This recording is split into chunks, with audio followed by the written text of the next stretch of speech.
Good morning mga kasuke. Eto, nagmamadali na naman po ang tindera. Pupunta sa palengke. Kasi nga po ay tinanghali po ako ng gising. Alas 4 na po nung nagising ako. Kaya po ako'y madaling-madali. At dahil po ang aking mga suke ay nagsisipag-antay na. May pang madaling araw po kasi ito suke. Kaya po eto, tingnan nyo. Kuskus. At saka suklay lang po. Ere, lipstick lang naman po ng konti. At kung sa ganun eh, ganda naman ang ating itsura. Salamat po. At aking mga suke, sana po dating sa palengke. Ito po, at ako'y pababa na nga. At ako'y iniintay na po ako ng mga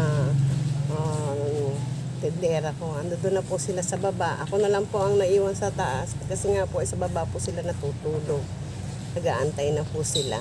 Madali na tindera. Ito po ang aking mga tindera yun. Nagsipag-abang na. Ayan. Ito po si Ernie.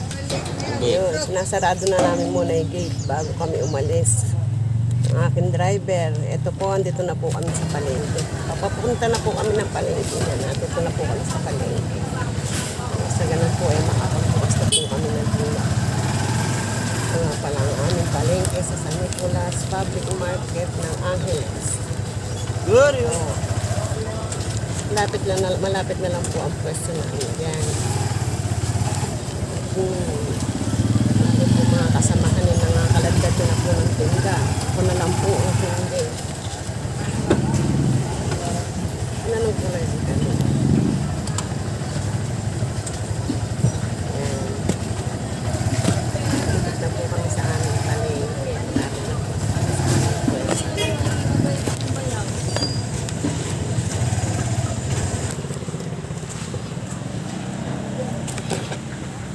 Ito po, nakarating na po kami sa aking tindahan. Ito po, ang aking pangalan, Eva Store. Po, ang aking mga deliver. May mga deliver na po kami dito. Yan. Na-deliver po namin. Yan, nagbababaan na po ang aking mga tinderang magaganda. Yan. Bukas na po si Erwin.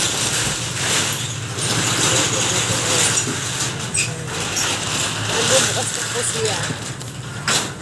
Mapasok na po ang aking mga tinderang magaganda.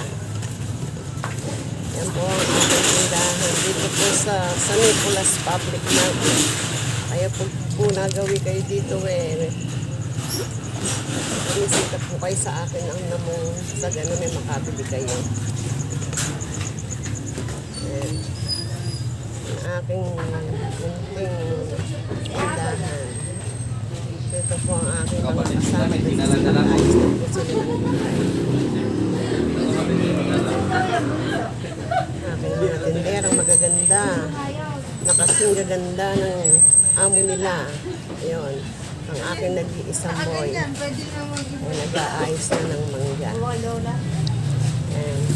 Ayan po si Ira na tindera na boy pa. Hindi rin kayo maririnig din eh, kasi mag-voice over ako dito. Yan po ang gawain po namin sa araw-araw. Dito po sa palengke. Walang kamatayang trabaho. Araw-araw po nang ginawa ng Diyos, ganyan po ang aming trabaho. Sa palengke po, pagka sa palengke po kayo nagtinda, wala pong day off ang pagtitinda sa palengke. Kami ang mga babaeng kuratsa, ang babaeng walang pahinga.